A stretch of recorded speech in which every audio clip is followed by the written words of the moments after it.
સમાજશાસ્ત્ર ધોરણ 12 one liner પ્રશ્ન જવાબ છે. એમાં પહેલું ચેપ્ટર છે.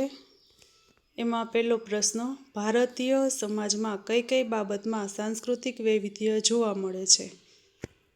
એમાં જવાબ છે લોકોની રહેણીકરણી, જીવનશૈલી, પહેરવેશ, આર્થિક પ્રવૃત્તિઓ, રિવાજો, ઉત્સવો, તહેવારો, ભાષા, તીર્થધામોમાં સાંસ્કૃતિક વૈવિધ્ય જોવા મળે છે. પ્રશ્ન બીજો છે, સમાજના સાતત્ય માટે શું જરૂરી છે? જવાબ છે માનવ વસ્તી. પ્રશ્ન ત્રીજો છે, માનવ વસ્તી કોને કહેવામાં આવે છે? જવાબ છે સમાજમાં રહેલી વ્યક્તિઓની કુલ સંખ્યા એટલે માનવ વસ્તી. ત્યાર પછી ચોથો પ્રશ્ન છે, સમાજે પોતાનું અસ્તિત્વ અને સાતત્ય ટકાવી રાખવા માટે શું કરવું જોઈએ? તો જવાબ છે વસ્તીની જાળવણી કરવી જોઈએ. ત્યાર પછી પાંચમો પ્રશ્ન છે, વસ્તીની જાળવણી એ સમાજની કેવી જરૂરિયાત છે? જવાબ છે વસ્તીની જાળવણી એ સમાજની પ્રાથમિક અને સાર્વત્રિક જરૂરિયાત છે. પ્રશ્ન છઠ્ઠો છે, વસ્તીનું કદ શાના પર નિર્ભર છે? જવાબ છે જન્મદર, મૃત્યુદર અને સ્થળાંતર. પ્રશ્ન સાતમો છે, વસ્તીનું માળખું કોને કહેવામાં આવે છે? જવાબ છે વસ્તીના બંધારણને. ત્યાર પછી આઠમો પ્રશ્ન છે, વસ્તીના માળખામાં કઈ કઈ બાબતોનો સમાવેશ થાય છે? જવાબ છે વય જૂથ, લિંગ પ્રમાણ, ગ્રામીણ અને શહેરી તફાવત અને સાક્ષરતા. ત્યાર પછી નવમો પ્રશ્ન છે, કયા વસ્તી વિષયક આંકડા સમાજ જીવનને અસર કરે છે? જવાબ છે ધર્મ, ભાષા, જાતિગત રચના વગેરે આધારિત જે આંકડા છે એ સમાજ જીવનને અસર કરે છે. ત્યાર પછી 10મો પ્રશ્ન છે, સમાજમાં કઈ બાબતમાં વસ્તીનું વૈવિધ્ય જોવા મળે છે? જવાબ છે વય જૂથ, લિંગ પ્રમાણ, ગ્રામીણ અને શહેરી પ્રમાણ, સાક્ષરતા, ધાર્મિક જૂથ, ભાષાકીય જૂથો છે, વિવિધ જાતિ સમૂહો, જન્મદર, મૃત્યુદર અને સ્થળાંતરિત લોકોનું જે પ્રમાણ છે એમાં વસ્તીનું વૈવિધ્ય જોવા મળે છે. પ્રશ્ન 11 છે, વસ્તીના વૈવિધ્યના આધારે આપણે કઈ વિગતો જાણી શકીએ છીએ? જવાબ છે આર્થિક સુખાકારી અને સમાજના વિકાસનું સ્તર જાણી શકીએ છીએ. પ્રશ્ન 12 છે, વસ્તી વિષયક આંકડાઓની આવશ્યકતા ક્યાં પડે છે? તો એક તો આયોજન અને વિકાસ કાર્યમાં. ત્યાર પછીનો પ્રશ્ન 13મો છે, ભારતમાં સૌથી વધુ વસ્તી કયા ધર્મની છે? જવાબ છે હિન્દુની. કેટલી છે? તો ભારતમાં છે 79.80% અને ગુજરાતમાં 88.57% છે. ત્યાર પછી 14મો પ્રશ્ન છે, ભારતમાં કયો ધર્મ બહુમતી સમુદાય છે? જવાબ છે હિન્દુ ધર્મ. ત્યાર પછી 15મો પ્રશ્ન છે, ભારતમાં કયો ધર્મ લઘુમતી સમુદાય છે જેની સંખ્યા વધુ છે? જવાબ છે મુસ્લિમ ધર્મ. ત્યાર પછી 16મો પ્રશ્ન છે, 2011 મુજબ ભારતમાં સ્ત્રી પુરુષ પ્રમાણ કેટલું છે? તો પુરુષોનું પ્રમાણ જોઈએ તો 51.51 અને સ્ત્રીનું પ્રમાણ છે 48.49%. ત્યાર પછી 17મો પ્રશ્ન છે, 2011 મુજબ ગુજરાતમાં સ્ત્રી પુરુષ પ્રમાણ કેટલું છે? તો ગુજરાતમાં જોઈએ તો પુરુષોની ટકાવારી 52.10 છે અને સ્ત્રીઓની 47.90 છે.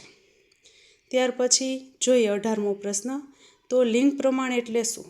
જવાબ છે દર 1000 પુરુષ દીઠ સ્ત્રીઓની સંખ્યા. ત્યાર પછી 19મો પ્રશ્ન છે, ભારતમાં સરેરાશ લિંગ પ્રમાણ કેટલું છે? જુઓ ભારતમાં છે તો ભારતમાં સરેરાશ લિંગ પ્રમાણ છે 940. ત્યાર પછી 20મો પ્રશ્ન છે, સૌથી વધુ લિંગ પ્રમાણ કયા રાજ્યમાં છે અને કેટલું છે? તો જવાબ છે કેરળમાં સૌથી વધુ લિંગ પ્રમાણ છે 1084.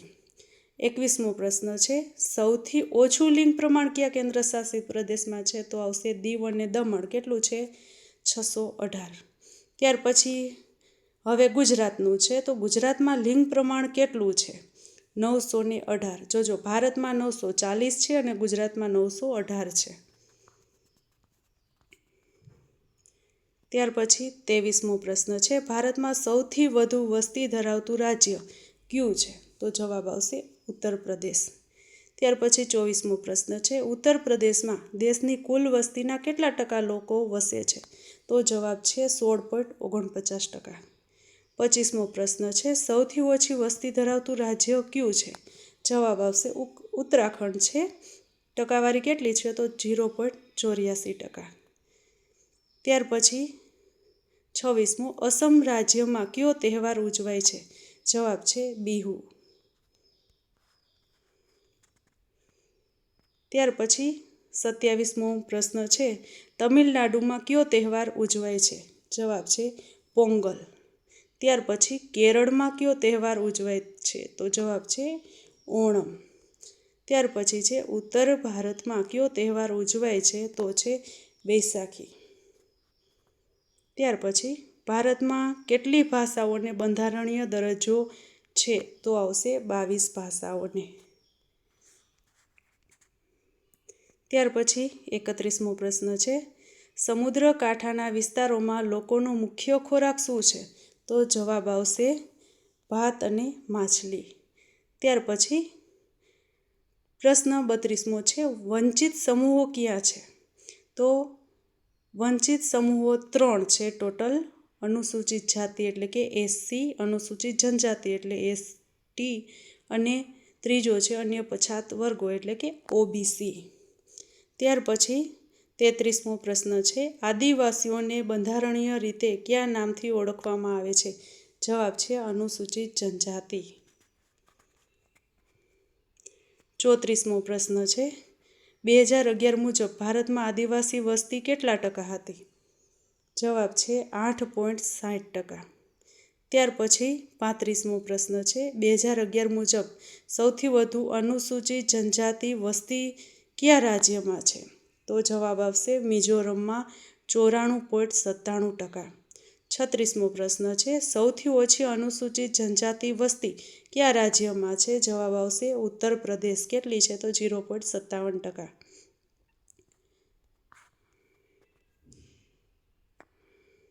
ત્યાર પછી 37મો પ્રશ્ન છે, ગુજરાતના કયા જિલ્લામાં સૌથી વધુ અનુસૂચિત જનજાતિ વસ્તી છે? જવાબ છે ડાંગ. કેટલી છે? 94.65%. ત્યાર પછી 38મો પ્રશ્ન છે, ગુજરાતના કયા જિલ્લામાં સૌથી ઓછી અનુસૂચિત જનજાતિ વસ્તી છે? જવાબ છે ભાવનગરમાં. કેટલી છે? 0.32%. ત્યાર પછી છે 39મો પ્રશ્ન છે, ભારતીય સમુદાયના વિકાસમાં કયા પડકારો છે? એક તો છે કોમવાદ, આતંકવાદ, જાતિવાદ, નક્સલવાદ, પ્રદેશવાદ, ભાષાવાદ અને અલગતાવાદ. ત્યાર પછી 40મો પ્રશ્ન છે, રાષ્ટ્રીય એકતા અંગે વ્યાખ્યા કોણે આપી છે? તો જવાબ છે જવાહરલાલ નહેરુએ. ત્યાર પછી 41મો પ્રશ્ન છે, કયા વેદમાં ભારતની ભૌગોલિક રાજકીય એકતાનો ઉલ્લેખ છે? જવાબ છે ઋગ્વેદમાં. ત્યાર પછી 42મો પ્રશ્ન છે, ભૌગોલિક એકતાનો આદર્શ વ્યક્ત કરતા નામ કયા છે? જવાબ આવશે ભારત વર્ષ, ચક્રવર્તી અને એકાધિપતિ.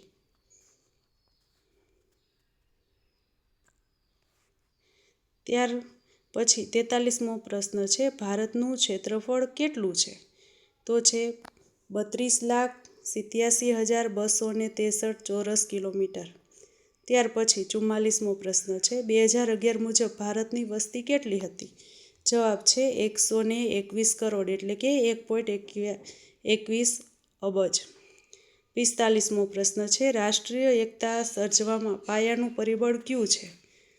તો જવાબ આવશે ભારતનું બંધારણ. ત્યાર પછી 46મો પ્રશ્ન છે, બંધારણના આમુખમાં કયા શબ્દો સમાવિષ્ટ છે? સાર્વભૌમ, સમાજવાદી, ધર્મનિરપેક્ષ, લોકશાહી અને પ્રજાસત્તાક. ત્યાર પછી 47મો પ્રશ્ન છે, ભારતનું બંધારણ કયા સ્વરૂપે છે? જવાબ આવશે લેખિત સ્વરૂપે. ત્યાર પછી 48મો પ્રશ્ન છે, સમાનતાના અધિકારમાં શું સમાવેશ થાય છે? જવાબ આવશે ધર્મ, જાતિ, જ્ઞાતિ, લિંગ અથવા જન્મ સ્થળના આધારે ભેદભાવ પર પ્રતિબંધ. ત્યાર પછી 49મો પ્રશ્ન છે, ભારતમાં કઈ શાસન પ્રણાલી છે? જવાબ છે લોકશાહી શાસન પ્રણાલી. ત્યાર પછી 50મો પ્રશ્ન છે, મતદાન માટે લઘુત્તમ ઉંમર કેટલી છે? જવાબ આવશે 18 વર્ષ. ત્યાર પછી 51મો પ્રશ્ન છે, નાગરિક એવોર્ડ ક્યાં છે? ભારત રત્ન, પદ્મ વિભૂષણ, પદ્મભૂષણ અને પદ્મશ્રી. ત્યાર પછી 52મો પ્રશ્ન છે, રમતગમત એવોર્ડ ક્યાં છે? જવાબ છે રાજીવ ગાંધી ખેલ રત્ન, દ્રોણાચાર્ય, અર્જુન એવોર્ડ. ત્યાર પછી 53મો પ્રશ્ન છે, સેનાના એવોર્ડ ક્યાં છે? તો જવાબ આવશે પરમવીર ચક્ર, મહાવીર ચક્ર, વીર ચક્ર, અશોક ચક્ર, કીર્તિ ચક્ર અને શૌર્ય ચક્ર. ત્યાર પછી 54મો પ્રશ્ન છે, સમૂહ સંચારના સાધનો ક્યાં છે? જવાબ છે અખબાર, radio, television, computer, mobile phone. ત્યાર પછી 55મો પ્રશ્ન છે, ભારતનું સૌથી મોટું રેલવે નેટવર્ક કયું છે? જવાબ આપશે ભારતીય રેલ, જે 1,15,000 કિલોમીટર નેટવર્ક ધરાવે છે, એટલે કે સૌથી મોટું રેલવે નેટવર્ક છે. ત્યાર પછી 56મો પ્રશ્ન છે, ભારતીય રેલવેમાં દરરોજ કેટલા લોકો મુસાફરી કરે છે? જવાબ આવશે અંદાજે 2.5 કરોડ લોકો.